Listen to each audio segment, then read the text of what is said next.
एक सांसारिक इंसान किस तरह से अपने सांसारिक मैं से ही भ्रमित होता है, इस बारे में मैं आज विस्तार से चर्चा करने वाला हूँ।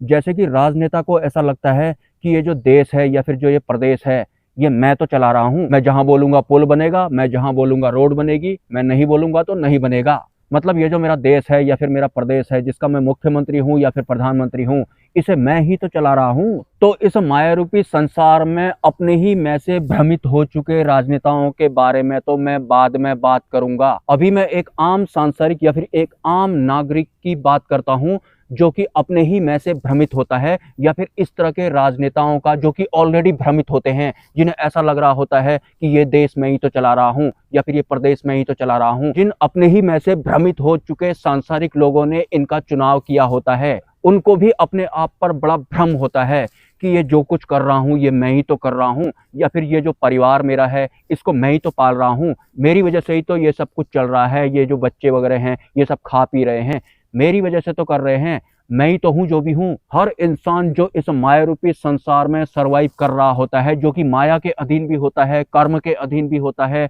प्रकृति के अधीन भी होता है और एक तरह से प्रारब्ध के अधीन भी होता है, लेकिन जो भी उसका वास्तविक जीवन होता है वो हमेशा भ्रमित ही रहता है कि जो भी कर रहा हूँ मैं ही तो कर रहा हूँ, मेरी वजह से ही तो ये सब हो रहा है। भले ही वो एक आम इंसान हो या फिर वो कोई राजनेता ही क्यों ना हो, जब तक वो सांसारिक रहता है तब तक वो इसी गलतफहमी में रहता है कि ये सब मेरी वजह से तो हो रहा है, मैं ही तो कर रहा हूँ। एक आम इंसान अपने ही सांसारिक मैं से किस तरह से भ्रमित होता है, इसके लिए मैं आपको एक सटीक और सरल उदाहरण देना चाहूंगा। एक छिपकली हुआ करती थी जो एक बहुत बड़े राजमहल में बहुत पहले से रहा करती थी नहीं, वो आज भी रहती है। लेकिन जो छिपकली होती है उसे आपने देखा होगा, जो उल्टी छत होती है, छिपकली उस पर ऐसे ऐसे करके चल रही होती है, लेकिन उस बड़े राजमहल की उल्टी छत में चलने वाली छिपकली को अपने आप से ये भ्रम हो जाता है कि ये जो पूरा राजमहल है मेरी वजह से जिंदा है, क्योंकि अगर मैंने इस राजमहल को त्याग दिया तो इस राजमहल की जो छत मैंने आज तक उठा रखी है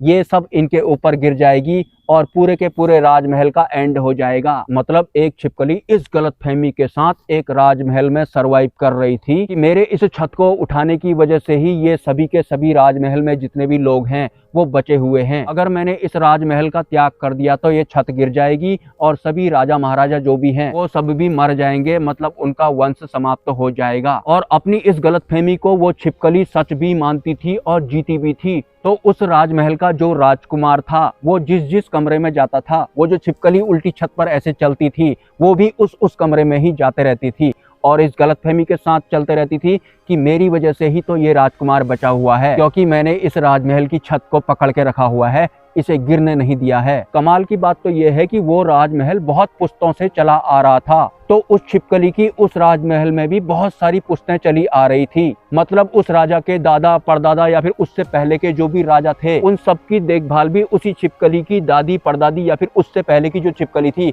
उसने की थी, इसी मनोभाव के साथ कि मैंने इस राजमहल की छत पकड़ रखी है या फिर उठा रखी है, इस वजह से ही ये राजमहल का वंश चल रहा है। और जो छिपकली थी उसके पूर्वजों द्वारा उसे भी यही बताया गया था कि तुझे इस राजमहल से बाहर नहीं जाना है, तुझे इस छत को ऐसे ही उठाकर रखना है, अगर हम यहाँ से बाहर चले गए तो ये छत गिर जाएगी और राजमहल के राजा महाराजा मर जाएंगे। तो वो छिपकली जो कि उल्टी छत पर चला करती थी उसका पूरा वंश ही गलतफहमी में जी रहा था कि हमारी वजह से ही ये पूरा राजमहल जिंदा है या फिर चल रहा है, और हम इस राजमहल को छोड़ देंगे तो इसकी छत गिर जाएगी और राजकुमार वगैरह सबके सब मर जाएंगे। लेकिन एक दिन राजमहल के बगल में एक खंडहर था, उस खंडहर की एक छिपकली उस राजमहल में आई और उसने उस छिपकली से बोला, जो कि राजमहल में इस मनोभाव के साथ रहती थी कि मेरी छत उठाने की वजह से ही ये पूरा वंश चल रहा है। तो उस खंडहर वाली छिपकली ने उस राजमहल वाली छिपकली से बोला कि तू एक ही छत के नीचे रह रह के बोर नहीं हो जाती, बगल में चलते हैं, वहां पर बहुत बड़ा समारोह चल रहा है,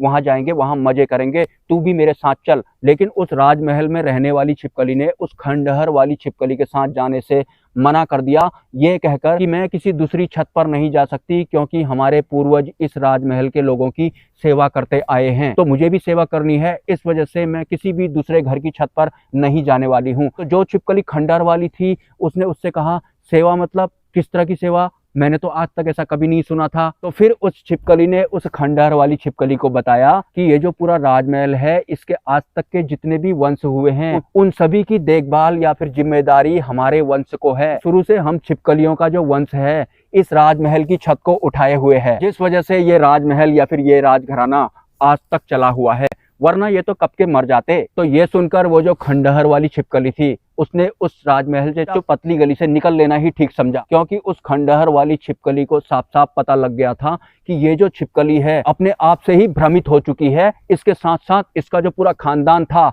वो भी भ्रमित अवस्था में ही इस दुनिया से चले गया। और भ्रम तो छिपकली का फिर या इंसान का तभी टूटता है जब कोई उच्च स्तर की छिपकली या फिर उच्च स्तर के इंसान का आगमन होता है एक सांसारिक इंसान के जीवन में। वो उच्च स्तरीय इंसान कोई भी हो सकता है, वो एक आध्यात्मिक इंसान भी हो सकता है, गुरु भी हो सकता है, सदगुरु भी हो सकता है, सिद्धियां भी हो सकती हैं, सत्पुरुष भी हो सकते हैं या फिर ब्रह्म पुरुष भी हो सकते हैं। लेकिन उससे पहले इस भौतिक जगत में सर्वाइव करने वाला हर इंसान अपने मैं से ही भ्रमित रहता है, जिस तरह से वो छिपकली उस राजमहल की छत को लेकर भ्रमित हुआ करती थी कि ये जो भी हो रहा है या जितना भी ये लोग खा पी रहे हैं, चल रहे हैं, नौकरी कर रहे हैं, इधर जा रहे हैं, अपने बच्चों के साथ खेल रहे हैं, सिर्फ मेरी वजह से ही तो कर रहे हैं। जबकि इस भौतिक संसार में जो भी होता है वो माया के आवरण के अंडर में होता है, कर्म के आवरण के अंडर में होता है, प्रकृति के आवरण के अंडर में होता है, प्रारब्ध के आवरण के अंडर में होता है। हालांकि इस मायारूपी संसार में अभी और भी कई तरह के आवरण होते हैं जिन पर मैं किसी अन्य वीडियो में चर्चा करूंगा। हालांकि एक लाइन में प्रारब्ध के बारे में ऐड करना चाहूंगा। जैसे कि हम में से बहुत सारे इंसान कंफ्यूज होते हैं कि जो भी मेरे साथ हो रहा है वो मेरे कर्म की वजह से हो रहा है या फिर मेरे प्रारब्ध की वजह से हो रहा है। तो जो प्रारब्ध होते हैं वो कई प्रकार के होते हैं। कुछ प्रारब्ध तो ऐसे होते हैं जो हमें कर्म करने पर मजबूर करते हैं, मतलब हमने पूर्व के किसी जन्म में कुछ ऐसे कर्म किए होते हैं जो बन तो हमारे प्रारब्ध जाते हैं, लेकिन उन प्रारब्ध की वजह से हम कोई अन्य कर्म करते हैं और उसके बाद जाकर हमें कर्मफल की प्राप्ति होती है। मतलब हमारे कुछ प्रारब्ध हमसे कर्म भी करवाते हैं। हालांकि हमारा जो ये भौतिक संसार है ये माया के अधीन काम करता है, प्रकृति के अधीन काम करता है, प्रारब्ध के अधीन काम करता है या फिर कर्म के अधीन काम करता है। लेकिन इन सब के अधीन एक आम इंसान ही सर्वाइव करता है, एक आम इंसान ही इनका नौकर जैसा होता है। जो भी उसके भौतिक जीवन में होता है या तो माया के अकॉर्डिंग होता है या फिर कर्म के अकॉर्डिंग होता है, प्रारब्ध के अकॉर्डिंग होता है या फिर इस प्रकृति के अकॉर्डिंग होता है। मतलब ये सभी व्यवस्थाएं एक सांसारिक इंसान के जीवन को चला रही होती हैं। लेकिन जो एक आध्यात्मिक इंसान होता है, जो सत्य मार्ग पर चलता है या फिर मोक्ष मार्ग पर चलता है, उसके जीवन को माया, प्रकृति, कर्म या फिर प्रारब्ध नहीं चलाता है। उसके भौतिक जीवन को भगवान चलाते हैं। उसके भौतिक जीवन में या फिर आध्यात्मिक जीवन में 99% जो भी होता है वो ईश्वर की कृपा की वजह से ही होता है। माया की कृपा की वजह से, प्रारब्ध की वजह से, कर्म की वजह से, फिर प्रकृति की वजह से कुछ भी नहीं होता है। एक सांसारिक ही इन व्यवस्थाओं के अंडर में होता है। लेकिन जो एक साधक होता है, जो सत मार्ग पर चलने वाला साधक होता है, उसके जीवन को ईश्वर द्वारा चलाया जा रहा होता है और ये सभी व्यवस्थाएं भी ईश्वर की नौकर होती हैं।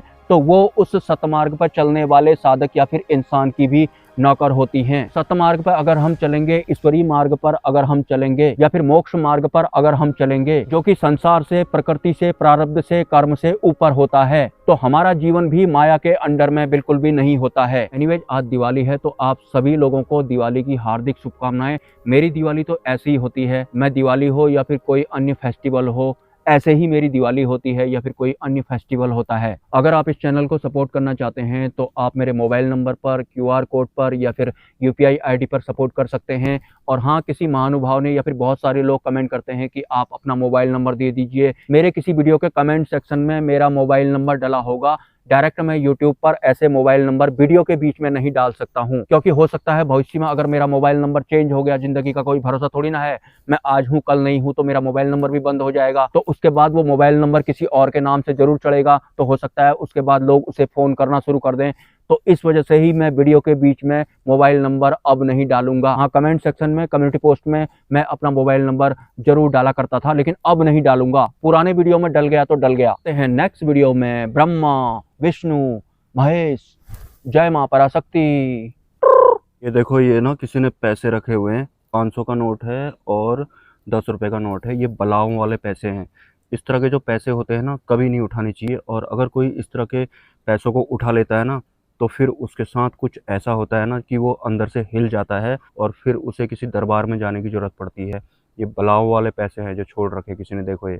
मेरी इस पर अचानक से नज़र पड़ी और मेरी थर्ड आई पे वाइब्रेशन होने लग गया इनको देखते ही, तो मैं तो इनको उठाने वाला हूँ।